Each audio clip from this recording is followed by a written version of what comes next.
İbrahim Ethem'e demişler, derdimiz çok. Neydi o derdin çoktur hangisine yanayım? Yine parelendi ciğer yarası. Ben bu derde nereden derman bulayım? Eğer şeyh elinden ola çaresi. Meğer şeyh elinden ola çaresi. Efendim benim efendim. Benim bu derdime derman efendim. Derman için tek yerlere gelen kalmadı. Çok az. Hacı Bayram gibi ya mal için, ya makam için, ya mevki için maalesef bu tekkelere gelenler çoğaldılar. Dost pazarda yürüsün. Dost pazarda yürüsün. Adama değilsen bir hafta halvete girdi, 3 gün girsem olmaz mı? Ne hoş dermiş. Men kâle şeyhi lime lem iflihu ebeden. Anlatamıyorsan sen nelerdir anlatamıyor.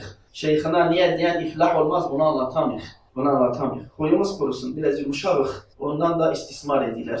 Böyle vusah boyunlarına anlayacaklar ama o da bizde yok. Her adam sert olamaz. Allah bazısına cemal, bazısına celal tecellisiyle tecelli etmiş. Bize celalle etmemiş. Onun için cemalı da birçoğu anlamıyor. İla ahir. Kaç dakika oldu? 47 dakika olmuş. Hadi bir saati buldurak boş. Diğer bir bardak da su getirin. Zaten bu canlı yayınımızı dinleyenler de bize alıştılar artık. Arkadaş gibi olduk. İbrahim Ethem'e değiller ki filan memlekette bir genç var. Keşif sahibi, keramet sahibi, zuhurat sahibi, etrafından insanlar böyle toparlanıyor. Peki de İbrahim Ethem gidi böyle bakı gence, bakı yediği lokma haram, şeytanın müdahili var onun hallerine. Şeytan ona bu halleri gösteriyor. Gence misafir oluyor 3 gün. 3 gün sonra gence diye sen de benim misafirim olacaksın, tamam diye. Bir şartım var diye, sadece benim getirdiğim lokmayı yiyeceksin.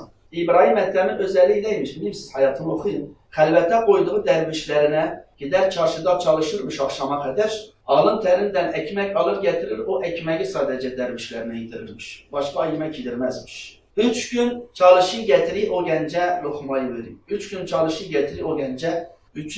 günden sonra gençteki bütün haller gidiyor. Ne keşif kali, ne keremet kali, ne zuhurat kali. Ya sen ne yaptı diye. Genç diye. Ben geldim senin haline baktım. Yediğin lokmada haram vardı. Şeytanın müdahili vardı senin hallerine. Şeytan senin hallerini süslü gösteriydi.